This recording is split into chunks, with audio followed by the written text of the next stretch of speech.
이재명 대표의 위증교사 사건이 무죄 판결을 받았습니다. 그런데 여러분, 긴장의 끈을 놓으시면 안 될 것 같습니다. 이재명 대표 사건에 관심이 쏠려 있을 때쯤 윤석열 정부에서 대형 사고 하나가 터지고야 말았습니다. 우리 자손들이 아주 막막해졌습니다. 더불어민주당이 골프 외교도 미리 준비하던 윤석열 정부는 어찌하여 축하 파티로 전락한 사도광산 추모식에는 감감무 소식 무대책이었던 것인가라고 비판했습니다. 앞서 조선인 강제 노역이 이뤄졌던 사도광산의 유네스코 세계문화유산 등재와 관련 한국 정부가 일본으로부터 받아낸 성과라고 밝혔던 노동자 추도식을 하루 앞두고 참석하지 않기로 결정했습니다. 일본 정부 대표로 야스쿠니 신사에 참배했던 인사가 참석하는 것이 이번 결정의 주요 배경으로 작용했는데요.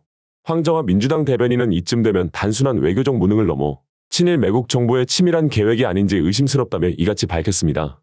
그는 외교 무능과 정보 부재로 우리 측 인사와 유족을 혼돈에 빠뜨리고 일본에 제대로 된 대응도 못한 것이라며 애당초 누구를 추도하는지도 흐릿한 사도광산 추도식이었다. 참석하는 한국 측 유족들의 참석 비용도 모두 한국 외교부 몫이었다라고 지적했습니다. 또 진정성 있는 추도식을 위한 일본 고위급 참석 요구가 수용됐다며 자화자찬하던 고위급 인사가 전범숭배 극우 인사였으니 무능한 것인가 의도적인 것인가라고 반문하며 사도광산 유네스코 등재가 한국인 노동자의 피와 눈물을 외면한 대가였음을 잊어서는 안 된다고 주장했는데요. 실제로 정부가 사도광산 추도식이 개최되기 2주 전에야 행사 참석 여부를 확인하기 위해 피해자와 접촉한 것으로 파악되면서 논란은 더욱 커지고 있는 상태입니다. 조정식 더불어민주당 의원실이 24일 행정안 전부로부터 제출받은 사도광산 관련 공문들을 보면 외교부는 지난달 28일 행정안 전부에 사도광산 피해자와 유족 명단 제출을 요청했다고 합니다. 뭐 하나 제대로 하는 것도 없고 오히려 우리나라를 수렁으로 빠뜨리고 있었다는 겁니다. 결국 이재명 대표를 윤석열 정부가 자신들의 치부를 감추기 위한 미끼처럼 사용한다고밖에 느껴질 정도 아닙니까? 네, 논란 끝에 열린 일본 사도광산 추도식은 조선인 희생자를 추도하는 행사라기보다 일본이 세계문화유산 등재를 기념하는 행사에 가까웠다는 비판이 나오고 있습니다.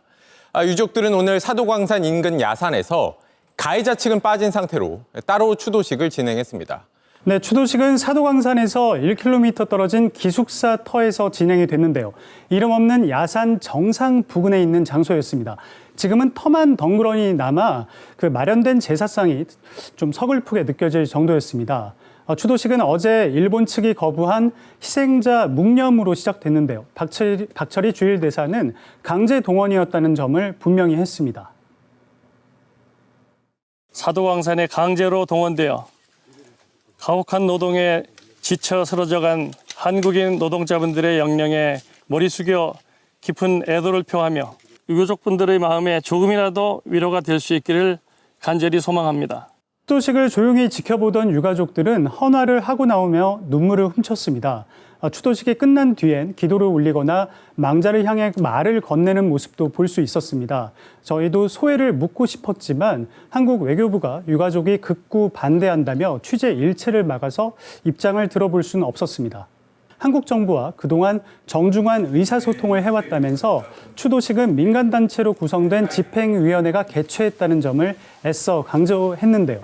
누구를 위한 추도인지 알 수 없는 사도광산 추도식이란 행사 명칭을 사용하고 조선인 노동자를 위한 묵념조차 거부했죠. 그 책임을 주최 측에 슬쩍 떠넘긴 겁니다. 주최 측은 사도광산이 세계문화유산에 등재된 건 큰 기쁨이라며 노동자들의 활약이 있었다고 자축의 메시지를 내 마치 추도식이 아닌 축하 행사를 방불케 했습니다. 많은 분들이 말씀하고 계시지만 경제를 살리는 것이 가장 중요합니다. 우리 전국위원장 여러분 함께 하게 돼서 참으로 반갑습니다. 어제 경제인 협회에서 국내 여러 대기업 사장단과 함께 긴급 성명을 발표했습니다. 내용은 상법 개정에 문제가 있다. 기업 경영에 애로가 예상되니 자제해달라 이런 내용으로 보여집니다. 그런데 한편으로 개인 투자자들, 소액 투자자들은 신속한 상법 개정을 강력하게 요구하고 있습니다. 구체적으로 2015년에 삼성물산 합병, 또 2021년에 LG화학의 물적 분할, 2024년에 SK이노베이션 합병, 그리고 두산밥캣 포괄적 주식 교환, 이런 사례들을 통해서 소액 주주들의 실질적 가치를 훼손하는 일이 계속 벌어지고 있습니다. 우량주인 줄 알고 샀는데 이런 여러 가지 기술 발휘를 통해서 갑자기 우량주가 불량주로 전락하니 주식시장에 대한 신뢰가 생길 수가 있겠습니까? 지배 경영권 남용으로 인한 주식시장의 악화를 더 이상 방치할 수 없다는 국민적 여론도 분명히 있습니다. 그런데 일방적으로 주장하고 또 다툴 것이 아니라 우리 국민들이 지켜보는 가운데 공개적 토론을 통해서 과연 누구 주장이 옳은지 또는 쌍방의 주장을 통합해서 합리적인 결론에 이를 방법은 없는지를 토론해 볼 필요가 있겠습니다. 그래서 오늘 상법 개정과 관련된 양측의 양 입장의 공개 토론을 제가 제안드립니다. 우리 민주당이 제가 직접 토론을 함께 참여해 보고 또 정책위 의장 등을 포함한 쌍방의 입장들을 다 취합해 본 다음에 우리 당의 입장을 확실하게 정리하도록 하겠습니다. 저는 언제나 그렇게 믿습니다. 사람이 만든 문제는 사람이 해결할 수 있다. 우리 사회의 소액 투자자들을 보호해야 된다는 점에 반대할 사람은 없습니다. 다만 그 방법을 두고 어떤 길로 가야 될지에 이론이 있을 뿐입니다. 얼마든지 타협할 수 있고 합리적 방안을 찾을 수 있다고 보니까 우리 기업계에서도 또 투자자 측에서도 신속하게 이 공개 토론에 응해 주시길 부탁드립니다.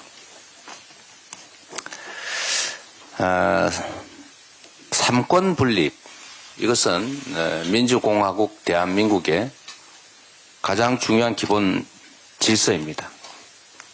특히 이 중에서도 사법부의 독립성 보장이야말로 민주주의와 법치주의의 가장 근간입니다. 행정부와 입법부 내 정치 세력이 다툰다고 할지라도 사법부의 독립성은 철저히 보장되어야 됩니다. 저는 헌법에 따라서 민주주의와 인권을 지켜온 대한민국 사법부를 믿습니다.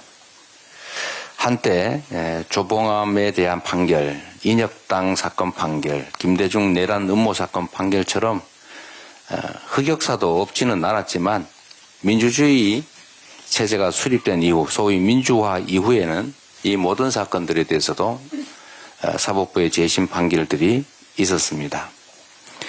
한때 잘못 가더라도 반드시 제 길을 찾아왔고 이런 사법부의 독립성과 양심 또 정의에 대한 추구가 이 나라의 민주주의를 지금까지 이끌어왔다라고 확신합니다.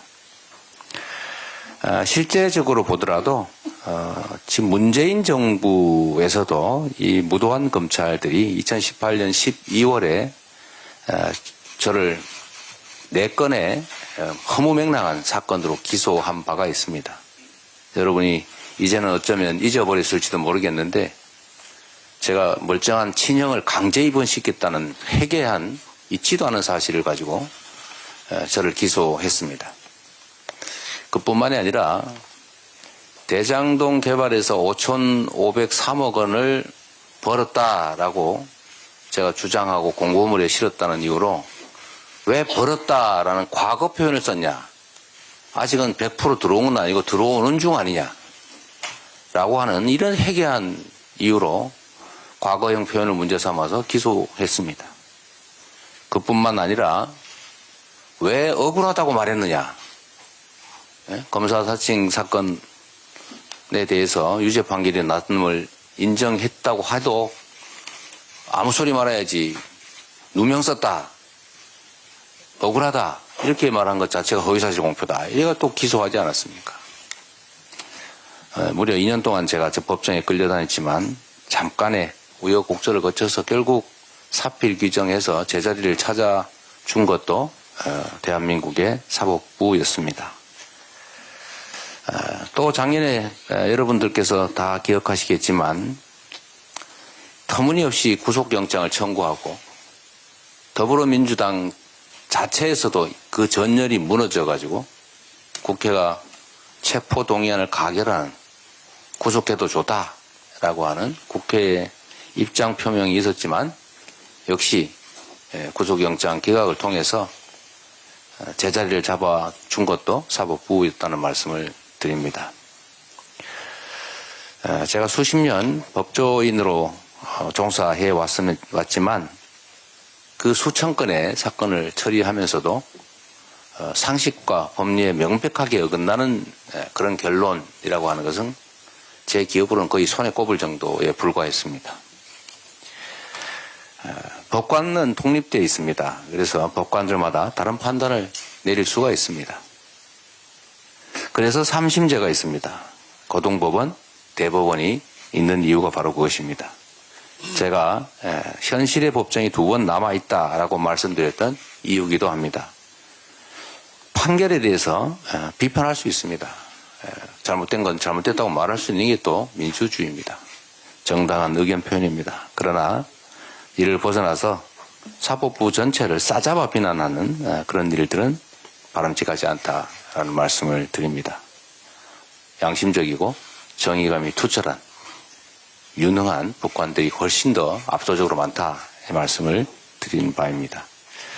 지금 이 순간에도 인권과 민주주의의 최후 보루로서 정의를 발견하고 실제적 진실에 따라서 인권과 민주주의가 지켜질 수 있도록 최선을 다하고 계시는 대다수 법관들에게 그리고 사법부에 감사와 존중의 마음을 전해드리는 바입니다. 일본 정부가 사도광산을 세계유산으로 등재하면서 추도식을 약속한 바가 있습니다.